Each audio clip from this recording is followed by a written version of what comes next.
תחנות הכרעה כאן קודקוד, העיניים דומות והלב פועם בעוצמה.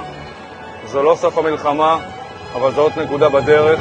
היום, בדיוק חודשיים אחרי, כאן בכיכר פלסטין, ארורה, הכיכר שבה צהלו כשרצחו בנו, הכיכר שבה חילקו ממתקים כשרו רקטות לתוך הערים שלנו, הכיכר שבה השפילו בחטופים שלנו, הכיכר שהיא מרכז העיר, מרכז השלטון והסמל של החמאס, הסמל של עזה.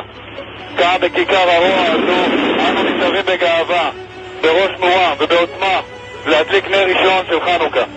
נאיר את העיר עזה, האפלה והחשוכה, באור שלכם, באור של תואר, באור של טוב ובאור של תקווה ושלום למען מדינת ישראל היקרה שלנו.